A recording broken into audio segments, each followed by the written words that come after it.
Hello, Internet, and welcome once again to the free-to-play cast brought to you by MMOBomb.com, your home for all things free-to-play related. I'm your host, Mike Byrne, a.k.a. magicman, and this is episode 323, recorded on December 20th, 2019. You're watching it probably late on that same day. I gotta go watch Rise of Skywalker, so I'll probably post this after I get back, because YouTube likes to process this damn show for hours for some reason.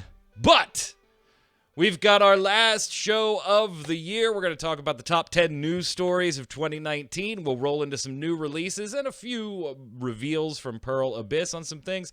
And we'll wrap it all up with, of course, it doesn't matter what time we record this frickin' podcast. I guarantee some news will break after we have recorded it. And it happened again. But joining me, very much in the Christmas spirit, Mr. Jason Winter. How are you, sir? Have you been a good boy this year, Mr. Mike? I have, sir. I have. You should have grown started growing like in November, man. Yeah, you see, that's the thing. I only thought about this last week. Last time I shaved was like the day of last week's podcast. This is like a week going. But you were like, oh, crap, I'm like 5 weeks too late. But I got the hat, I got the green shirt, so you know. You are all I got the reindeer over there. It's right off screen. You just can't see it. Ready for Christmas, ready for the holidays. Also on the line, Ms. Quinlan Bowers. What's up, Q?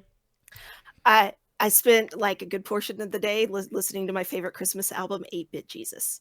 Oh, there you go. Also in the holiday spirit, we are just festive and ready to go.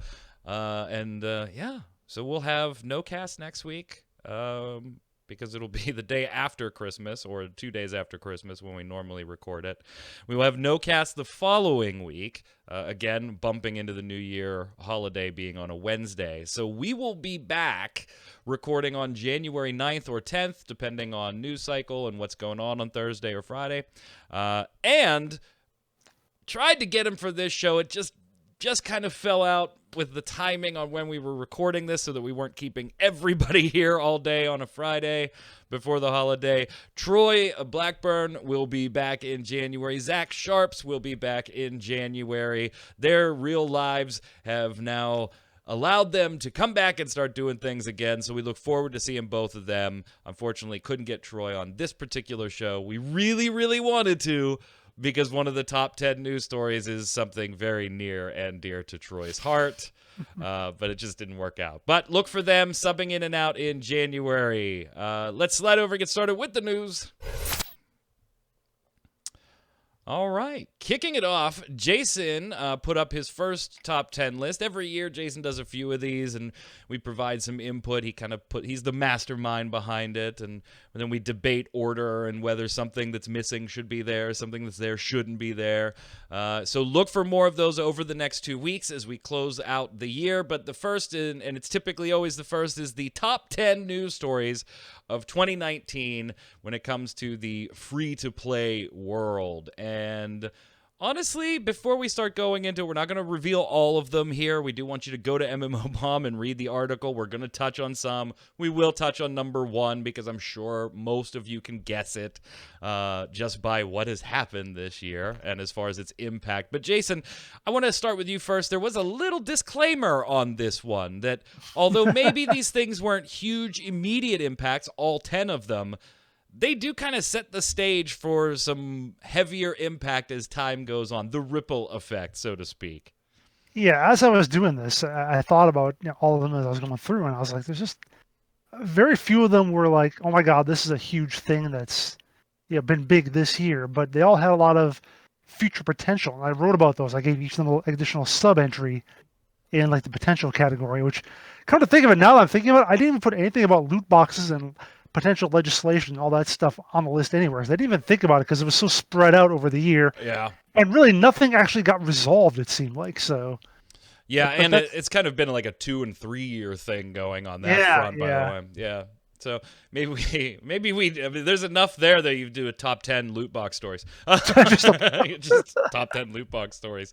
Q, without getting into anything specific on the list, when you had a chance to go through it after we did all the discussing and Jason wrote it and put it all together, anything on there surprising or anything you thought should have been on there maybe you want to give an honorable mention to?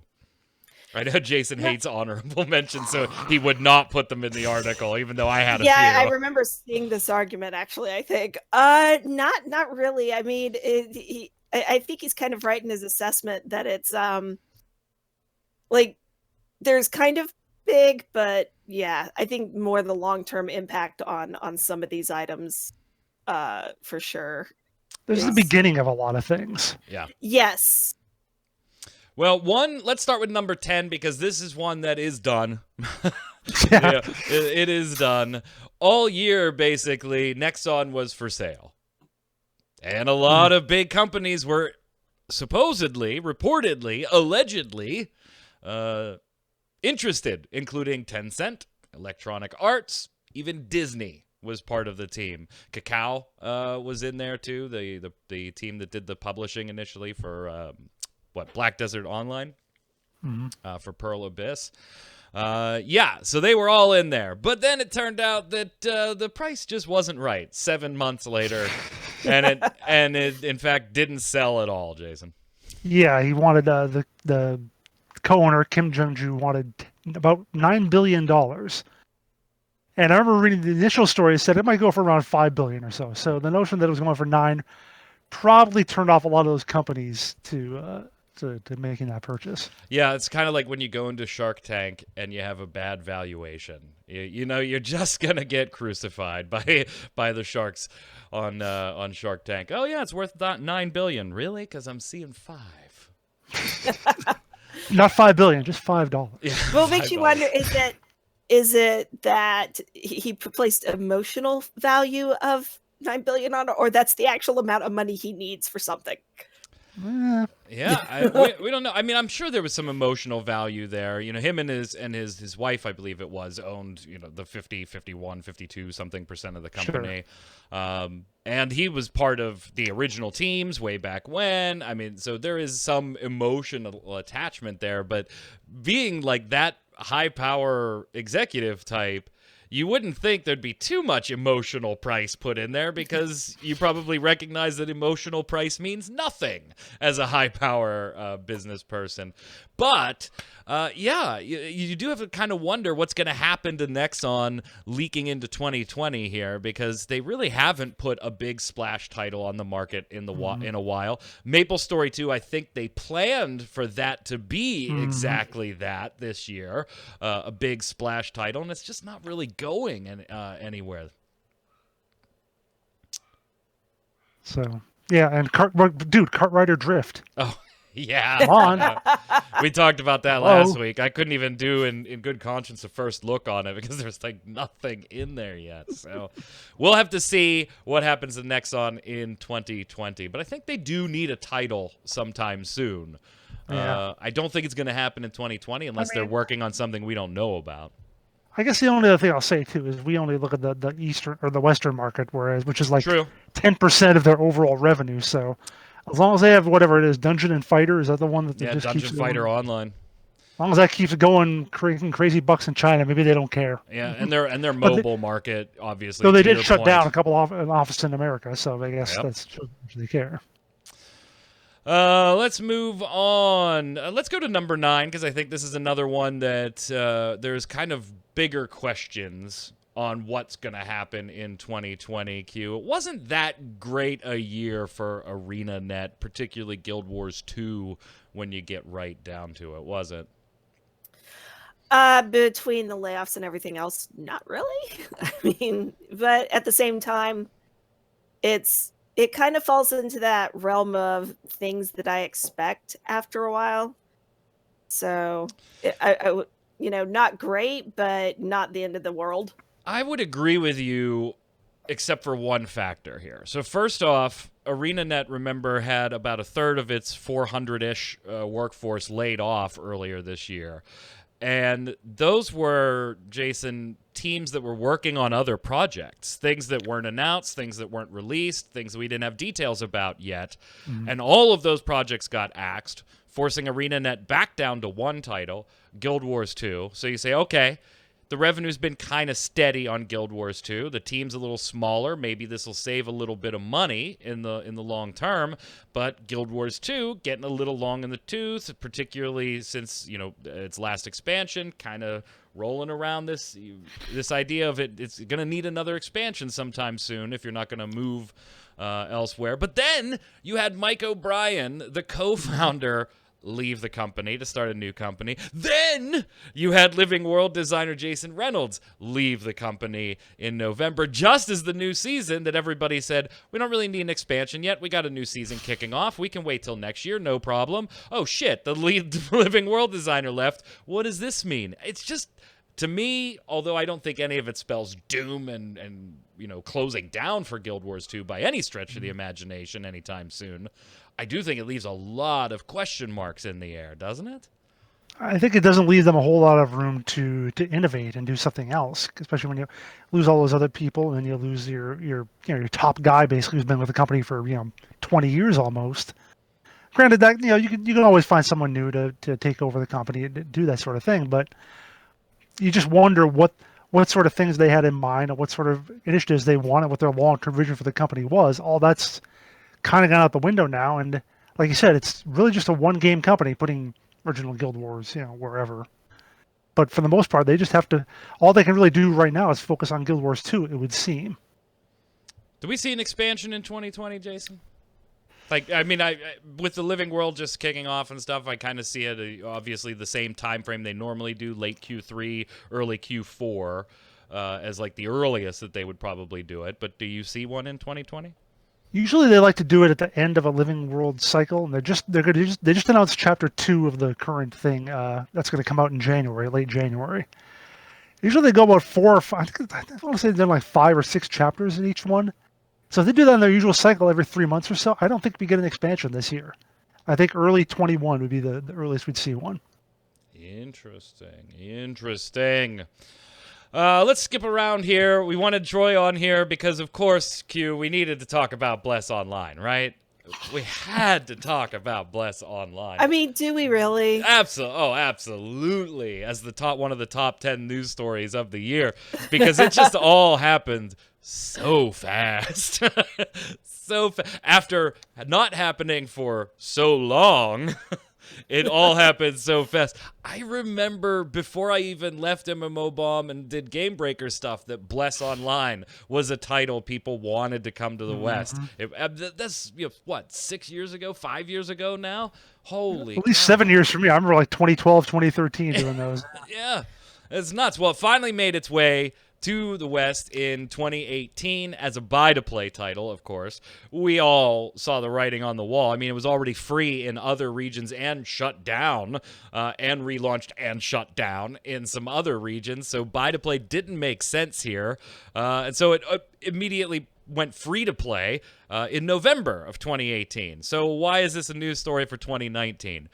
Well, in September, less than a year after going free-to-play, Bless Online shut down. It was gone. You couldn't play it anymore. But there was good news for Bless fans who found this out just as Bless Online launched, basically, here in the West, that the team was working on another Bless title. This IP that had been shut down multiple times in other regions, had a catastrophic launch here. There was another title with the IP's name in the works for consoles, Bless Unleashed, which, to be fair, I'm getting a little bit better vibes off of the beta testing for Bless Unleashed than I did with Bless Online. That doesn't mean it's going to be a great game or anything like that, but I am feeling more comfortable with it and feeling like I enjoyed it, although I did have that...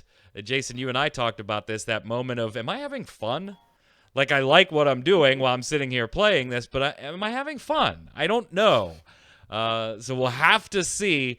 Jason, this was just absolutely bonkers in 2019 for Bless Online and then Bless Unleashed. Well, the best thing too was when Bless Online came out, they did an interview and said, we don't want to do a cash, we don't want to be free to play because we'd be tempted into having a cash shop that would do bad things. Yeah. That was the best thing. Then I think we submitted some questions to them when they were going free to play, and we brought that up, and they said, well, I don't remember saying that. Yeah, they told us they didn't remember saying it. So that to me is like the big thing I worry about. Now, granted, they say it's a different for Bless Unleashed. Now they say it's a different team. It's whatever round 5 or round 8 or whatever, Bandai Namco. But you just that sticks with you, and you don't know if they're going to be able to fix things, if they're going to have the same kind of whatever cash shop shenanigans or saying one thing and doing the other kind of thing. I don't know.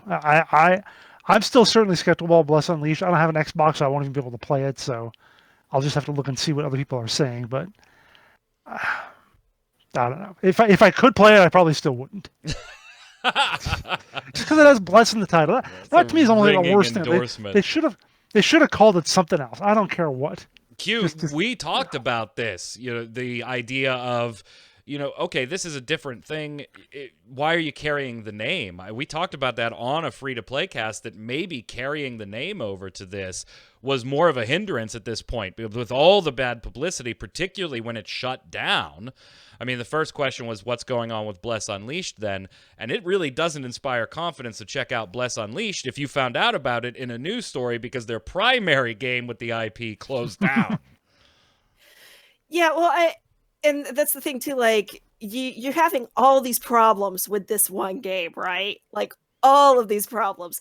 And then you finally launch it and go, and at the same time go, oh, by the way, we're also working on this other thing that's in with the same title. And it's like, shouldn't you be sure that the one that you've been having so many problems with is actually going to work before you start futzing around with anything else? I mean, like, that's why that's why in every interview they were like, it's a different team. It's always been a different team. This doesn't take anything away, because that was a huge concern. People that had invested in Bless Online and were looking forward to it now see a different game being developed before theirs is even really launched or fixed or bugs taken out and things like that. Oh, it was a different team. It was a different team. Yeah, ones that are employed now. I mean, yeah, it's been a fun year. Wish we could have had Troy come and comment on this one, because I'm sure Troy's probably looking forward to Bless Unleashed, right? He's gotta be. He loves that IP. All right. Should we take number 6, Jason, and talk about it, or should we take number 5? I don't want to do both. I'm going to take one of them. I'll let you choose. Let's do 5. Let's do 5. All right. Number 5 on the list, and again, we are jumping around. You can read the full article at mmobomb.com. Leave your comments to let us know what you agreed with or what other news stories you thought should have made the list. But number 5, Apex Legends surprise launch and early success. Now, we do predictions at the end of the year.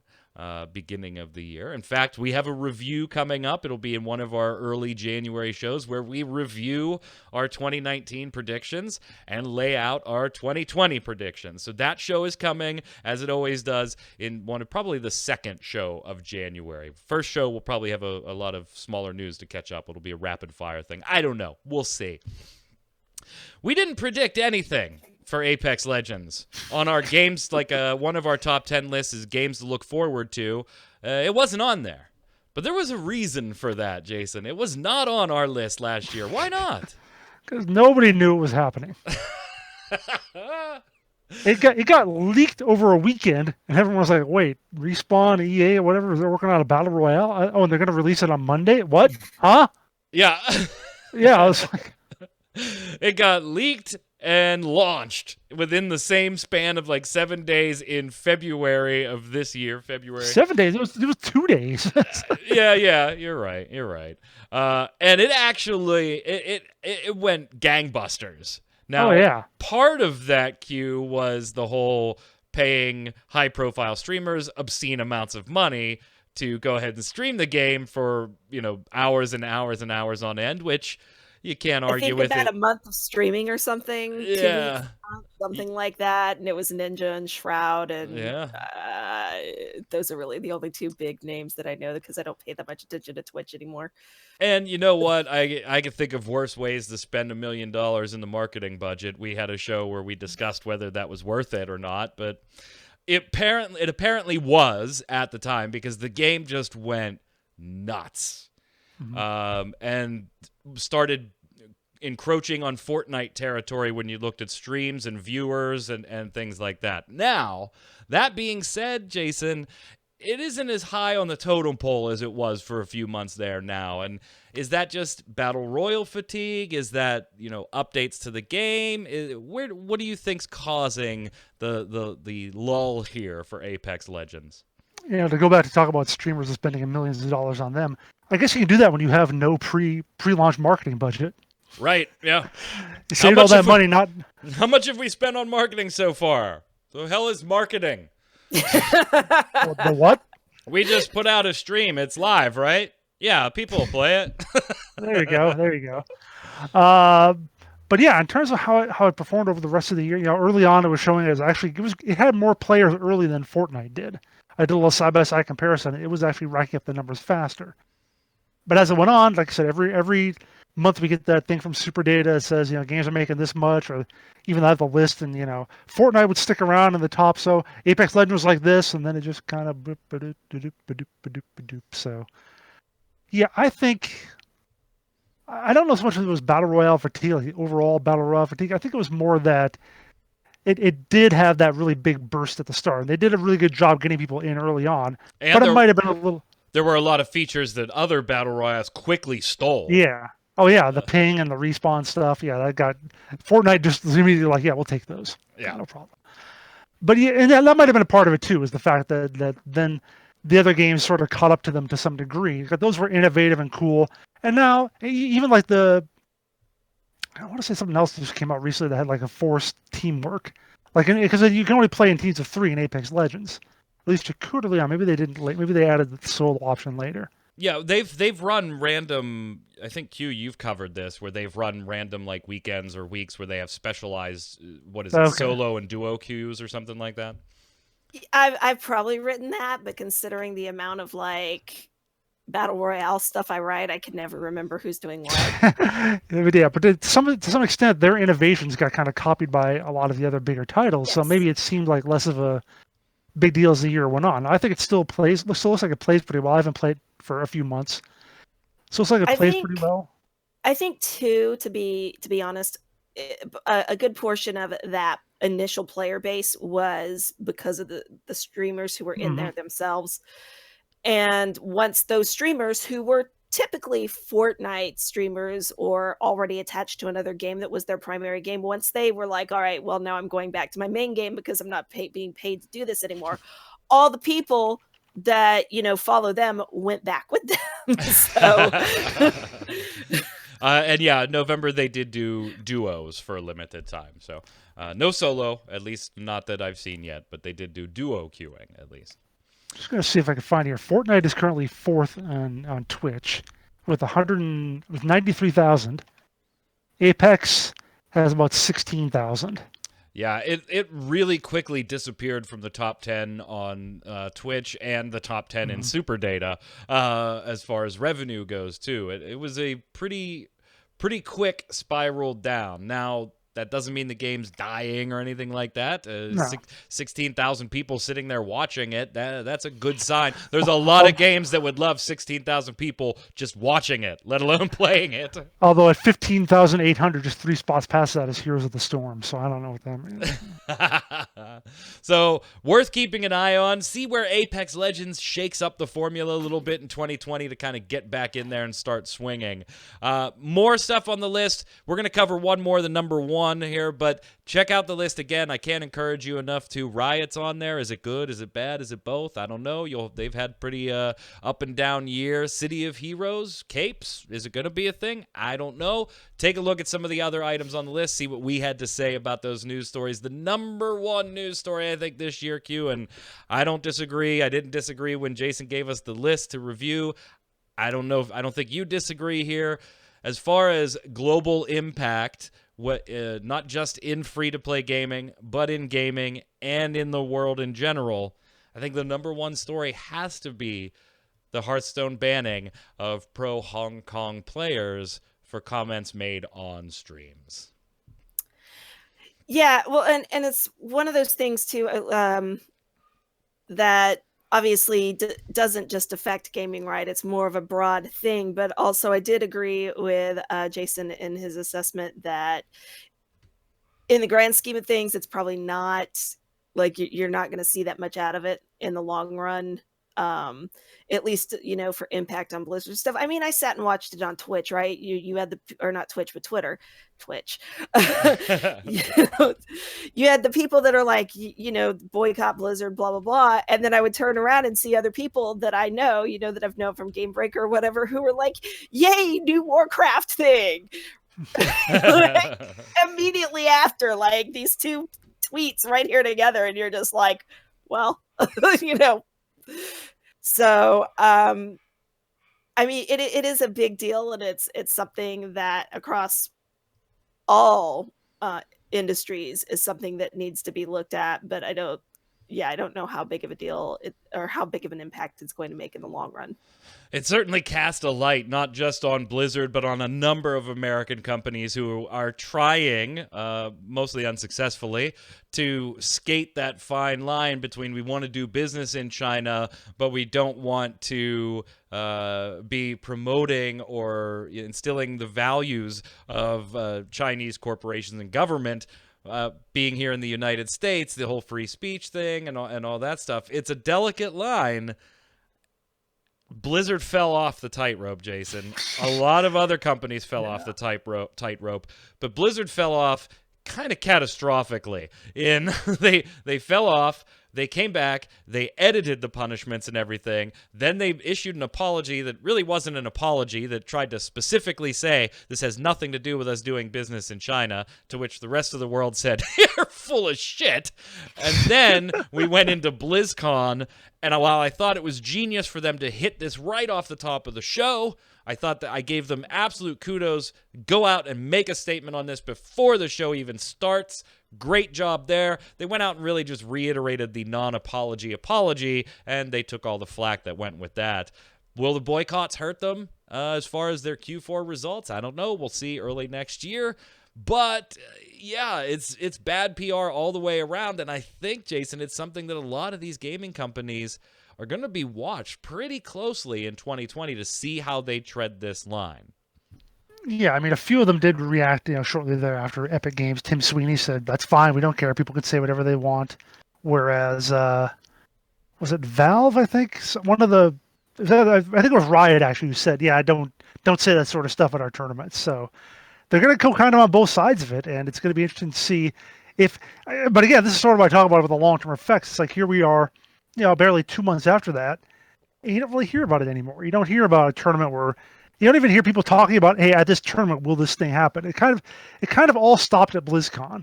Like there were you saw some articles about people protesting at BlizzCon or whatever, but that was it. Like I haven't heard really anything about this topic since then, and until it does spark up again, until someone does do something, it's probably going to stay, buried again. Yeah, it's a really weird spot for me because I'm totally on and I said this when we talked about the news when it happened, I am absolutely on the side of companies having rules that they decide to enforce when people break them, if you have the rules. My problem with this one was, one, the rules were really super vague to begin with on this one. And so it was kind of like Terra when they did their, banning for third-party apps. There was really, really vague user license stuff that they ended up banning them over. And two, yeah, I don't want to hear Jason come on and say I love Trump or I hate Trump. I don't care. That's your personal opinion. But when you come out and you're talking about human rights things, it's a gray area that I start going, I'm on the side of human rights. Sorry. I'm just one of my things, I guess. I'm on the side of human rights.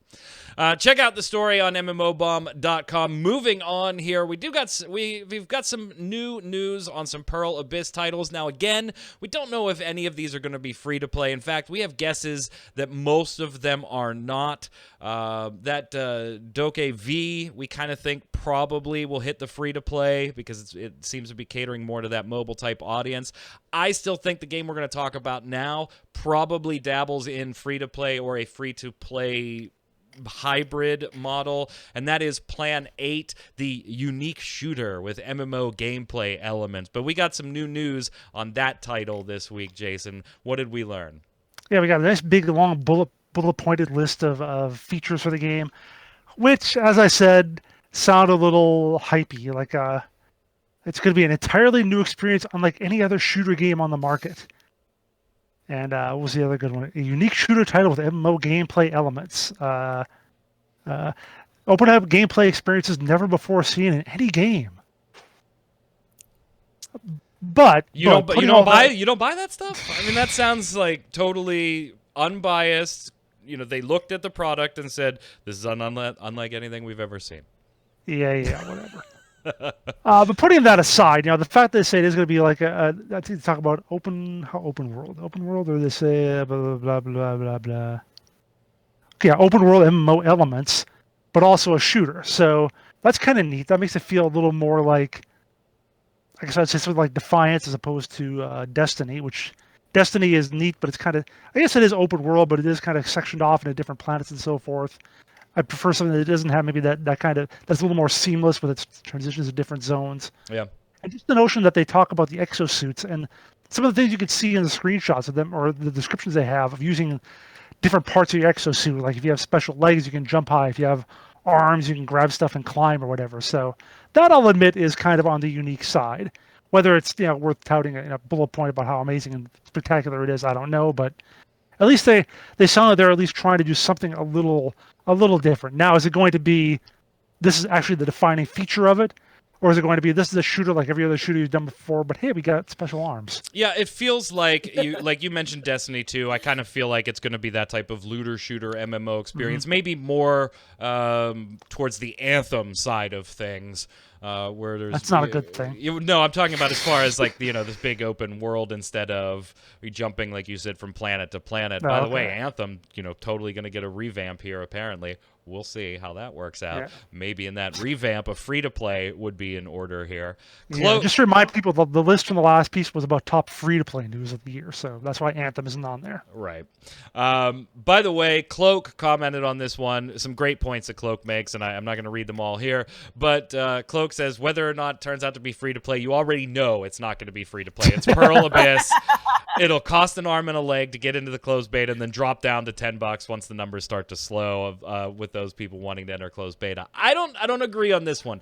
There's a couple of these Pearl Abyss titles that just me flat out in my head, there's no way they're going to be free to play. I think if they're smart, they will look at Destiny 2, they will look at Anthem, they will look at their primary competition for this type of game and see that the free-to-play model has greatly benefited them more than the buy-to-play model.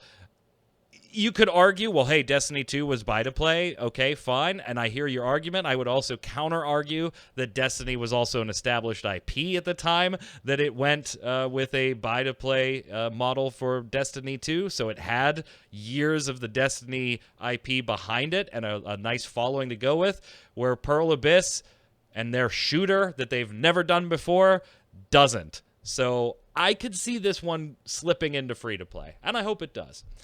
Q, on the other side of our Pearl Abyss news, you've got some information on Crimson Desert, which, again, this is one that I feel like we're not going to be covering as soon as we get the payment announcement, because I really feel like this one's going to be buy-to-play. But we got some new art and some new details. What'd they tell us?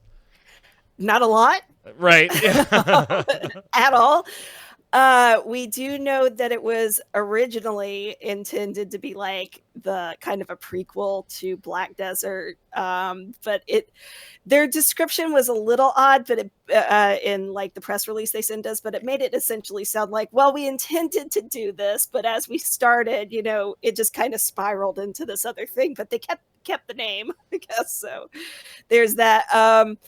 And you basically, They identified some of the characters, which are mercenaries, and the game's main character. So if you see the splash art or whatever with the one dude, it's the mercenary named Macduff. So I guess we have a Scottish mercenary. I don't know why. Like, I smile every time. It's just hard to be like, oh my God, here comes Macduff, run and hide. I'm scared. Like, I'm sure there's some big, dude right now in Scotland who's just ripped like shredded wheat, and he's like, I'm Macduff. I'll kill you, Magic Man. But, I just... Apparently you've never read Shakespeare or watched Highlander. Oh, Highlander, yeah. Oh, yeah. And I've read plenty of Shakespeare, and I still just kind of got the, I'm not really scared. Are you thinking of the Duff Man from Well, Macduff Man. it doesn't help either that most of the Scottish actors we see now are people like David Tennant, who looks. Well, you see David Tennant in everything, so. That is true, because the man apparently has decided he has enough time to make kids, but not to spend time with them. Like, oh god, Alan Cumming, who is like this tiny little just wiry Scottish dude. It's like all the Scottish people we see from media are not, they look harmless. Lovely party. Pity I But I've seen the X-Men, so I know he's not harmless. Ah, yes. All right, let's slide over here. We'll get off to Sean Connery's, and we'll talk about Veterans Online. Yeah. Jason Winter, you're going to be checking out Veterans Online. So it's now available, but not on Steam, not yet. If you want to play some Veterans Online by Nuked Cockroach. Now, this is actually a Tunisian company, not a country we see a lot. I had to make an edit to our game page because it said Turkey, and I was like, that's not Turkish. Not one country we see on the map as far as gaming goes a lot, but plan for a Q1 2020 release on Steam, but if you want to check it out via the company's website, you can. Do we know anything about this? It's a shooter. Jason, you're going to be checking it out next week, doing a first look on it, but do we know anything else about it? Because it kind of creeped up on me. Yeah, it's like a top-down shooter, so it almost looks kind of almost like an ARPG, or I guess maybe close to be something like Battle Right, maybe with total top view. Oh, gotcha. And you go around, and it looks like you have a lot of different weapons, a lot of different gear you can use, and of course you have to aim your shots perfectly, and it'll be different if you're using like a machine gun versus a rocket launcher or whatever. So, yeah, just PvP mayhem. Got a couple of different modes. What are they? Capture the flag and territory control. So, seems like a fun little game just to go in and frag for a while. So I'll be checking it out. Yep, look for Jason's first look on that one next week. Also just released, and also, well, not just released, I should say just released on Steam, is Iron Sight, the area games shooter under the Gamigo umbrella. If you haven't checked this one out, I've checked it out 2 days ago when it launched. I played for maybe 2 hours or so. Yesterday, I tried to get in periodically throughout the day, and I kept getting a disconnected from server as soon as I would try to log in, and Twitter was reporting the same thing. I haven't tried again today. If you're looking for a online shooter, I mean, you could do worse. And again, this is only like 2 hours worth of play. I don't know if Troy's going to do the first look for this one or if I'm going to. One of us will, probably next week as well. So there should be quite a few first looks next week and into the week of New Year's too. Over the next 2 weeks, we should have quite a few first looks for you. If you've played the new Call of Duty Modern Warfare, there are a lot of similarities in the way weapons level up and attachments work and all that type of stuff. It is really, really similar in making your loadouts, your tactical weapons, your melee weapons, leveling them up, getting new skins, whether you buy the new skins through in-game currency or whatnot. From a gameplay perspective, you could do worse. From two hours of experience, again, only 2 hours experience. My opinion may change when I play some more and if I end up doing the first look. But at the moment, you could do worse, but you can do better. I'm having a really hard time with this one, Jason, because it's not horrible, but it doesn't feel right. First off, there's no controller support. So if for some reason you want to play shooter on a PC with a controller, you're going to have to use a third-party mapping program if you want to use a controller. That doesn't bother me because I'm playing it on PC anyway, but I just figured I should note that for you. It is not on consoles. It's only PC, so you don't have to worry about crossplay. Okay, fine. There's some odd quirks, though, like firing. Oh, by the way, to aim down sights when you're firing. Normally, in every first-person shooter I've ever played, you hold the right mouse button, right? And whoosh, you go down sights, and while you're holding clicky, clicky, clicky left to fire. Fine. And so I started the game, and I was doing exactly that. And I kept losing these odd gunfights when I would go down sights and then try to run to a different location, and somebody was running at me, and I would lose these gunfights all the time, these snap fights. And I couldn't figure out exactly what was going on. My gun, it's like slow. finally figured out what was going on. It isn't holding the right mouse button that takes you to aim down sights. It's just clicking it. When you click it, you go down sights and you stay down sights. So I'm taking my finger off of the mouse button to immediately turn to start running down a hallway, not realizing that as somebody's running towards me, I'm locked down sights. So I am moving slower than them. I am, they have the jump on me the entire time. So you have to click it. You go down sights, and then when you don't want to be down sight, you click it again, and it comes off of sights. Now, I haven't looked in the menus yet. Again, only 2 hours. But please, if somebody has played and there is a way to shut that shit off, let me know in the comments below, because that is just awful to me. It is totally contrary to what my hands want to do. Oh, Mike, they're gonna let you know, because I've played all sorts of shooters and they all have that ability. A lot of them, half of them are the toggle, half of them are not. So yeah. Oh no, I'm not saying that it's totally new, but in most games that have it, they give you the ability to shut it off. Well, yeah, if it's not in the menus, then that's an issue. That's my thing. Is the notion you were surprised by it is like no. I'm not surprised by the actual mechanic. I'm surprised by not being able to shut it off. At least it's what I've found so far. If I just missed it in the menus or whatever, please put it in the comments for me, because I'm used to the press and hold and then let go. Now I feel like I got to download this game and open it up just to check it out and see if I can find it. Here's the other thing. The net code for the game is fucking atrocious, Q. It's either that or everybody's cheating. Everybody but me is cheating. I have been shot Says the bad FPS player all the time. No. I will readily admit that I'm not great at first-person shooters. I have fun with the ones that I like, but I'm not good at them by any stretch of the imagination. But I am talking about not just, hey, I'm losing these quick gunfights and things like that, which I would attribute to I'm not good at first-person shooters. Fine, great. I have been shot through so many walls. I've been shot around corners where even the kill cam after I'm dead is like, they shot me through the fucking wall. The kill cam shows them shooting me through the wall. Hide behind thicker walls. It is so bizarre. Penetration, man. It is so bizarre. Like, so when you do a peek around corner in a certain game and you snap back because you're about to get shot, but you did it just a fraction too late and that bullet comes real close to the corner of the wall, looks like it could have missed you, looks like it could have hit the wall, but the game registered as a kill and you're just like, that feels bad. I'm not talking about that shit. I'm talking about you peep out behind the corner, right? You line up, somebody's coming, oh, he hit you twice, and you're, oh shit, I gotta duck back. You duck back. Here's the animation. Here's the corner of the wall. I peek out, boom, boom, boom, boom, boom, boom. Oh, bang, bang. Oh, I got hit. I gotta hide. Boom! I mean, it is just awful. I'm actually looking at some of the reviews on Steam, and I see at least one guy who is complaining about the net code as well, saying a similar kind of thing. Thank God. Thank he God. might It's not just Mike too. being bad and whiny. Yeah. It's that too.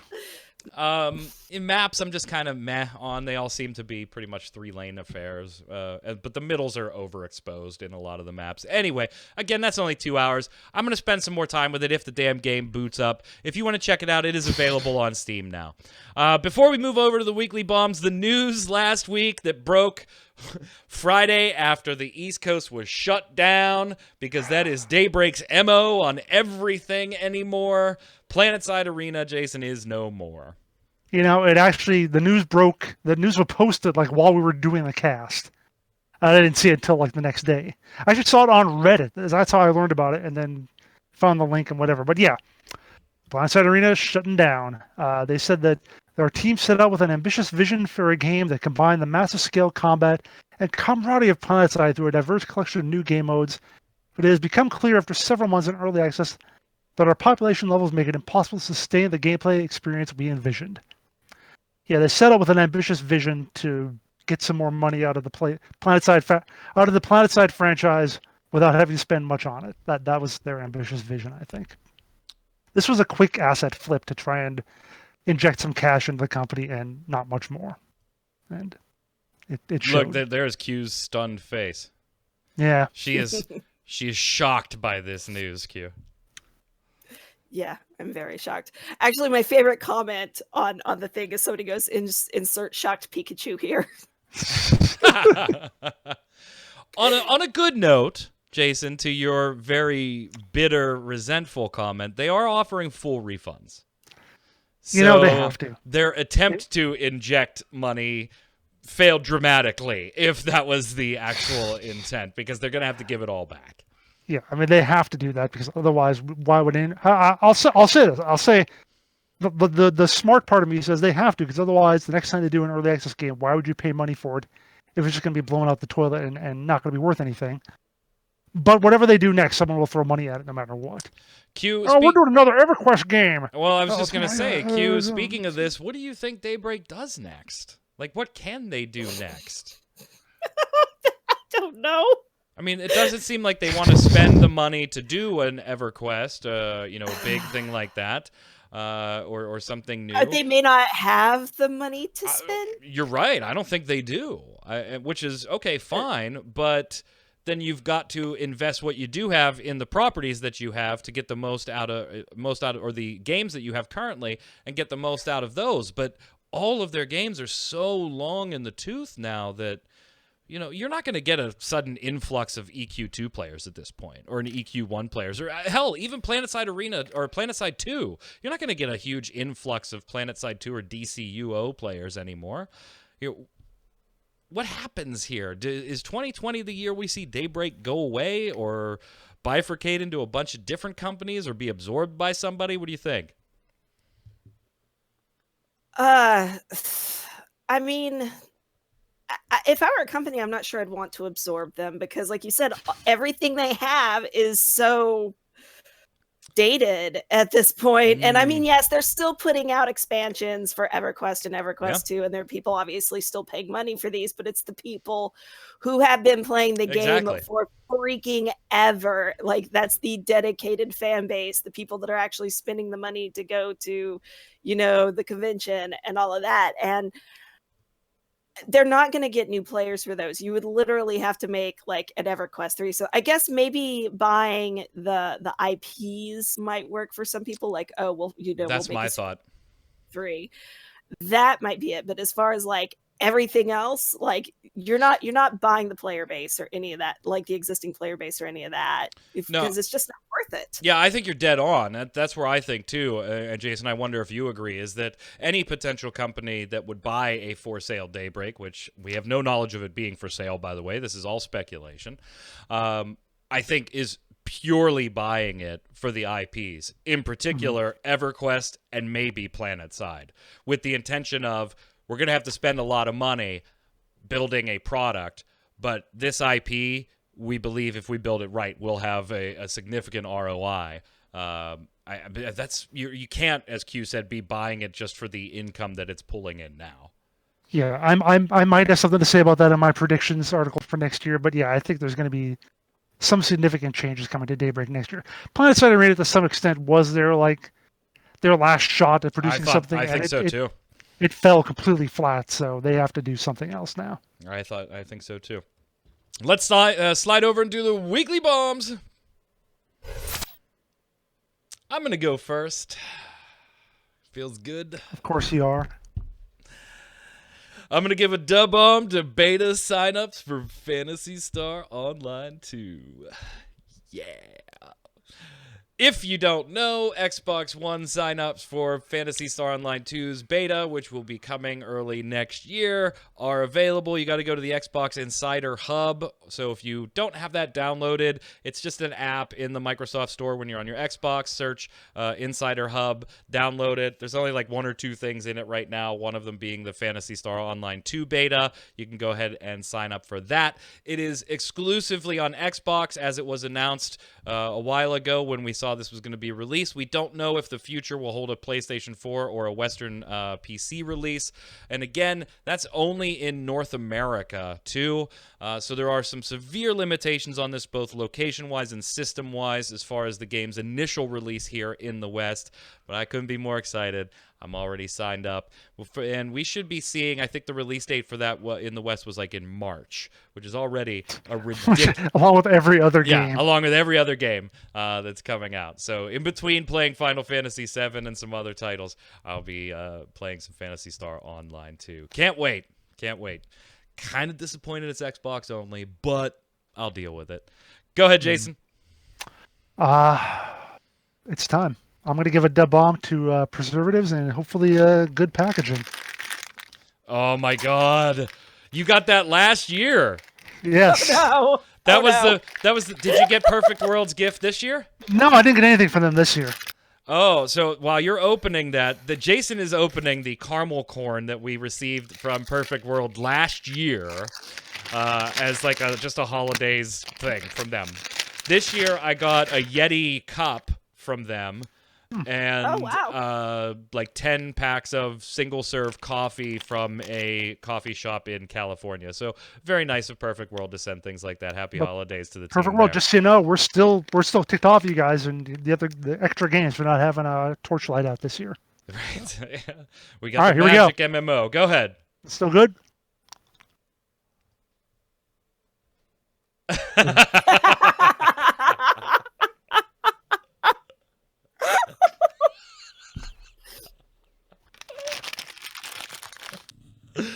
I will tell you that last year when It's chewy. when it's a year old. Chewy. It's course it's caramel chewy. coated popcorn that's a year old. When us normal people, my family and I, ate that last year when it was sent to us, it was very good. It was very good. Very Cracker Jack and stuff like that. It's a chewy. It's a year old. What did you expect, that just plastic bag to keep out all moisture? It was taped shut, dude. It wasn't like a Ziploc bag or anything. Yes, it was. It was actually shut. It was sealed. It was sealed. I had to cut it open. It's popcorn and caramel. Oh, you're my hero, Jason. Q, what do you got? I'm giving it to Bomb to finally being able to go to a Doctor Who theater event. Oh, nice. Yes, I'm very excited. It'll be the first one I've actually been close enough to something to be able to go to it. Where and when? It's one of those, they're airing like 2 of the episodes in theaters across the US at exactly the same time. So it's January 5th at, 1 o'clock my time, and it's right in the local theater. And then they close it up with a live QA with Jodie Whittaker. And I don't know if the companions are there or not, but Jodie Whittaker will at least be doing a QA panel. That's very afterwards. cool. I remember a few years ago when they did the special screening Christmas movie thing. I took my sons to that, and because there was one about half an hour from here, so we went to that. It was a good time. Have fun. When is it? January 5th. Oh, nice. So let us know when you get back how it was. From the viewers, Gesley chimes in first, saying that I made Gesley look like a whiny little kid on the comments last week. That was not my intent. Gesley's a full-grown adult. So they say. On the inside, we're all whiny little kids. Yeah. We are. Now, Gesley was just having a little fun ribbing me there. But Gesley says, you are always asking us questions, so I would like to ask questions to the cast about 2019 and about what's to come in the future. It can be free-to-play or not free-to-play related. And I didn't take all of Gesley's questions, but I did grab a couple here. So we'll go through the panel real quick on these. Jason, what is your favorite free-to-play cast moment ever? Probably when I tried that year-old caramel popcorn. But apart from that, Agent Wintersky was the best. Oh, I forgot about that. Q. Or actually, no. The best one was when we had GDPR going last year, and I said this website uses cookies. Oh yeah. Well, at this point, I think also when Jason ate the year-old popcorn.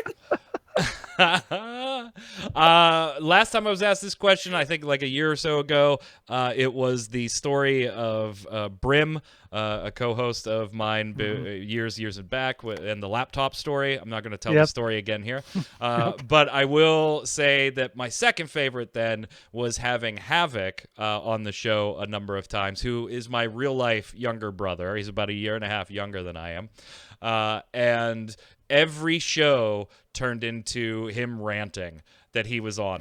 It turned into him ranting about something, to the point that viewers would start just asking questions for the show he was going to be on just to piss him off and get him ranting again. It was a good time. I'm sad that I've not risen to that level of people asking me questions just to piss me off. So I do pretty good rants. Is there anything, Jason, you would want to add or change in the free-to-play cast? A swimsuit competition. There we go. Good idea. Q? All right. I'm just going to look at Jason really weird right now. I don't think this is the venue for that. Hey, I look good in a bikini. Okay. Merry Christmas, everybody. I don't want to change anything about it if it means that might happen. Moving on.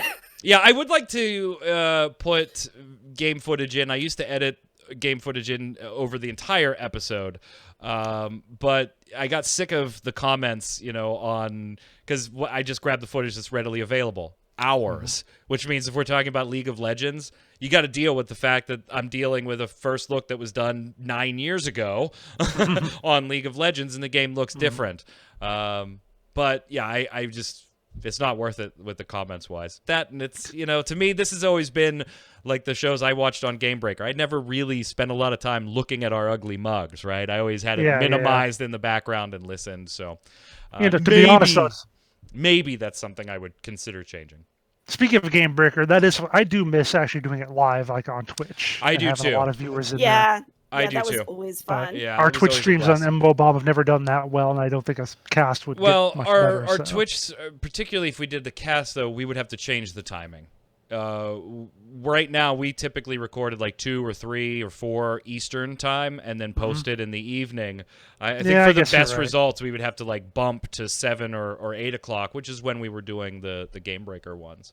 I think that 5 or so or something. I think that could get some traction. I wouldn't mind doing it. We did one live.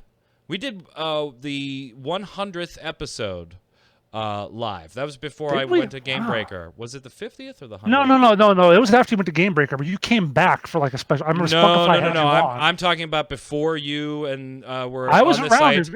My first. Then it must have been episode 50. Okay, maybe. Oh, it was the 1 year, so it would have been episode 52. 50 or 52. Okay. Yeah, it was. So we did a 2-hour live show. Where we had like 9 different hosts. We took like a 10-minute intermission in the middle. So we did an hour. We took a 10-minute intermission. We let 3 or 4 of the hosts go, brought on 3 or 4 more new ones, and did another hour. We did giveaways throughout the entire thing. We had a number of companies that sent us headsets and stuff, and so that was a good time. I would like to do stuff like that, even if we don't do the show live all the time, stuff like that. Didn't the site start up in? I guess it would be 2 years now. We started them in 2011, so maybe like a 10-year anniversary. Whenever we get around to that, coming up. What's your most played game in 2019, Q? MMO. It was Black Desert up until I moved and ended up with this extremely limited internet. Jason. I mean, if you're going to talk most played game overall, it's Out of the Park Baseball 19, probably.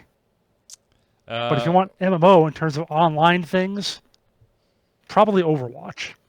Mine's not any fucking surprise. Final Fantasy 14. Q, Gesley wants to know, what game's a guilty pleasure for you? I don't feel guilty about any of the games I play, but... you know what he means. But if I'm looking for something to make me feel better, anything Saints Row. Ooh.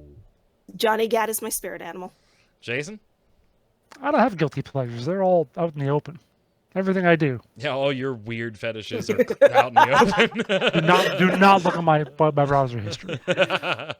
We already have contracts signed to delete each other's browser history, whoever Yes. dies first.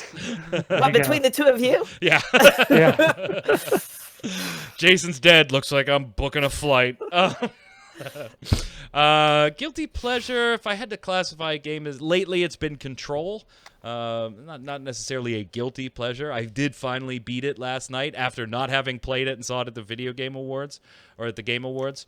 I did beat it last night and platinumed it on PlayStation, so that's been my latest, like, gonna go spend 2 hours doing something when I should be doing something else. Finally, Guessley's last question. Biggest surprise and disappointment in the world of gaming this year, Q? Well, Apex Legends was pretty surprising, just kind of popping up out of nowhere. So I'm gonna go for that one. And nothing really. I don't like. I get hyped for things, but not in a way where I place expectations on them. Therefore, I just don't really get disappointed by games. Fair enough, Jason. Probably Destiny 2, because I was really surprised at how much I really enjoyed it when it came out. Because when it came out to free to play, because I wasn't into it at all and at all interested in it. I've been trying to get you to try that for a while. I was gonna I buy know, it for I you, but know. I remember what happened when I bought you Witcher 3. Yeah, exactly. And biggest Same thing that disappointment. happened with Jason, or when Gary bought me Witcher 3. Yeah, And biggest disappointment. I bought it when it was new for him too. I was like, "Here's a $50 game," and you go look. It's like played for 0.5 hours still to this I day. played for like 10 or 15 hours. Although I read a thing about the show that's just come on Netflix, and it said it's more about politics than about sword fighting. And I'm like, that was my issue with Witcher 3 too. It's like, oh, this country and this country are at war, and these guys hate these guys, whatever. I'm like, whatever. I can't understand all that war. So that was your biggest surprise, biggest disappointment. Destiny 2, because I barely played it in like the last month. Like I just got out of it and just was like, I don't want to go back in. You know what? It is one that, and I talked about this when I was playing it and talking about it on the show when it was buy to play, before we even knew it was going to be free to play. It is one that I also play in spurts. I play like gangbusters for 2 months, and then I take a month off. My biggest surprise was the announcement of Phantasy Star Online 2 coming west. I mean, honestly, after all these years, you know, I just figured I was stuck with the Japanese servers and the excellent work that the community has done on some of the English patches. Didn't get all of the stuff, so there's, you know, it's always been like, for me. I was hugely surprised when Jason sent me that text. I thought he was fucking with me, by the way, when he sent me that text. It was a Thursday night, late Thursday. I was at my local game store. It was Saturday. That's No, it wasn't. Oh, you're yeah, right, it was. you're right, it was. No, it was Thursday. No, it was Saturday. Yeah, it was before E3, right? Yeah. And I get the text, and I'm like, he's screwing with me. Because he wouldn't tell me what was going on. He was like, go check the site. I'm like, what's going on? Do I need to run back home to my desk? No, just go check the site. Go check the site. Go read something on the site. So I go and I look, and there were 2 articles that you'd put up from E3. One of them was something Crossfire. else. Yeah, the Crossfire, other one was yeah. Crossfire, and I'm like, what the hell do I care? Yeah, okay, great. We covered Crossfire. Good. It's a good game. People will like the news. Fantastic. What the hell do I care? And then I look at the next one, and I'm like, this has got to be him screwing with me. He's going to take this down as soon as I read it. Nope, sure enough. I actually Googled other things before I texted him back to make sure that I was not being tampered I didn't know with. that. I didn't know you looked. Oh, yeah. So what you're Yeah, saying is you don't trust Jason. I trust Jason Oh, yeah. completely, and I know Jason very, very well after all these years to know that this is exactly how he would fuck with me. Trust but verify. My biggest disappointment. I don't know if I had any huge disappointments. Yeah, I don't think anything really super disappointed me in the world of gaming. Let's go with the Square Enix still deciding to do Final Fantasy VII in some type of episodic event. I don't like that, and the fact that they decided to keep that this year still, doesn't make me happy. Other questions, Misfit Rain, Guessley, we'll have to get some other time maybe, but thank you for the questions. And if you guys want to answer them, go ahead and put your answers in the comments below. Q, take the next one. Misfit Rain, the bomb goes to Q for the best impersonation of Woody Woodpecker I've ever heard. It made me laugh. All right, so I'm going to play this for you because it's on last week's show. And we've got the timestamp and everything. So I'm gonna play this for you. Let's switch over, and we'll watch a few seconds of last week's show to see what Misfit Rain's talking about here. If you remember that, and whatever. Okay.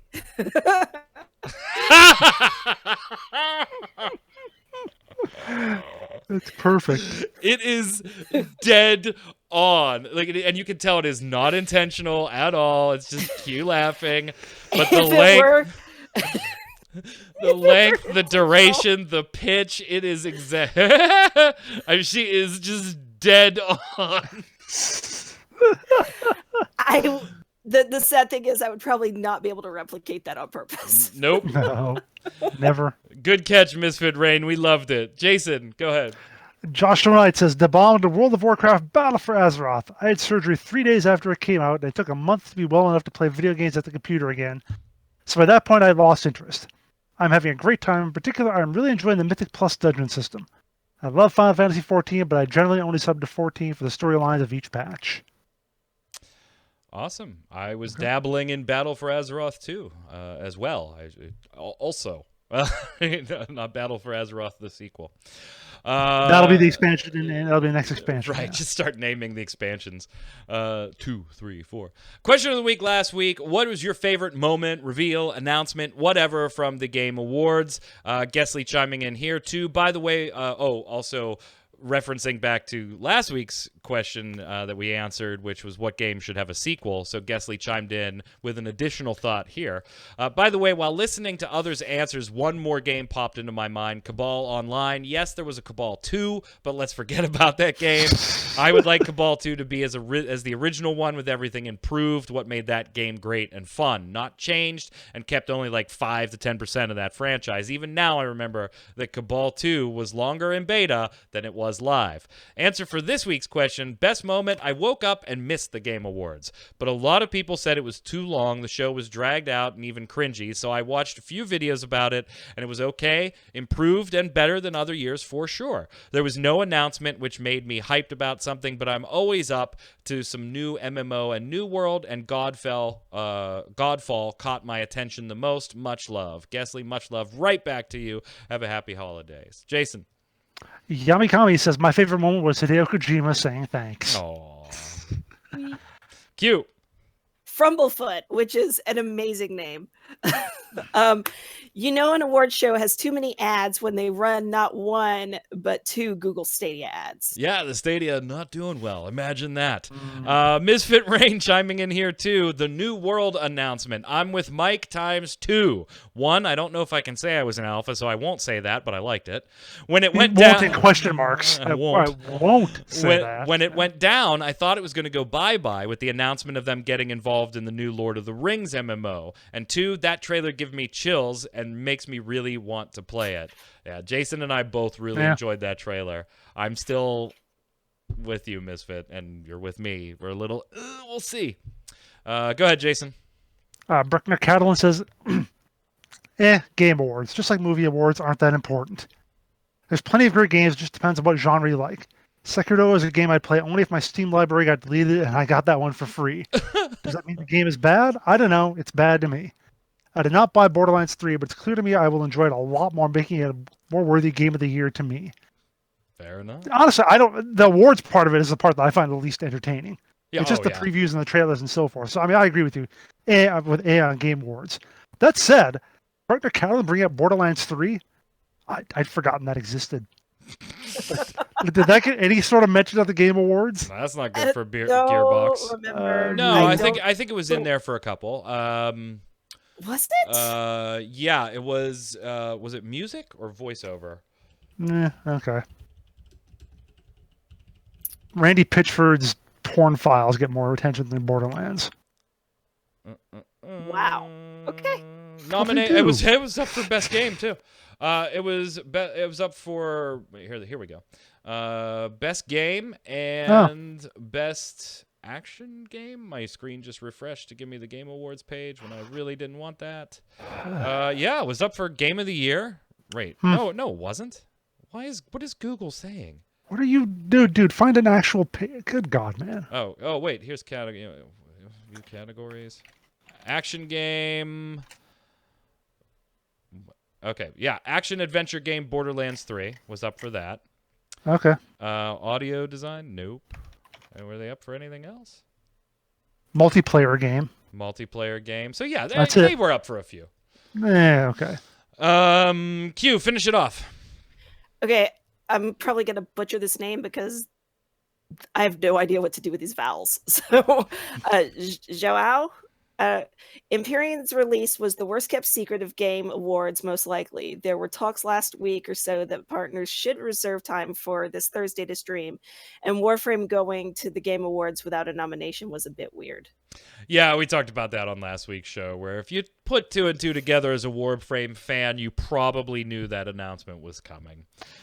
Question of the week this week on our final show for 2019. Let us know when we head into the new year what your favorite gift that you gave or received for the holidays this year was in the world of gaming. Put it in the comments below. While you're there, don't forget your dub bomb, your A bomb. Give us your weekly bomb, something good or bad in your life, in the world of gaming, or in the free-to-play universe. And of course, just like we did this week, if you've got questions for the panel, throw them down there and we'll answer them as well. Jason, as we sign off for the new year, where can everybody find you? On Twitter at Winter Informal, streaming at twitch.tv/JasonWinter. And this is coincidental that this comes up, but at the same time, I did a tasting video on my YouTube. You can go and see that. My YouTube address is Karzender, Karzender. So check that out. Cute. On Twitter at Quinlan, and I just have to know, what did you taste? Just regular food. I mean, Korean, Asian food, but like snacks. But Oh, okay. they were only 3 months old. Tasting videos should be done right as you... Never mind. I'm Mike Byrne. You can follow me personally right there on Twitter at magicman1. But more importantly, while you're there, follow at MMOBomb so we can tweet at you with all the latest giveaways, top 10 list, cap off the year, and start the new year. First look videos, free-to-play cast, free-to-play weekly, and so much more. It has been a pleasure. Happy holidays. Merry Christmas. Happy New Year. We'll see you in 2020 on those servers.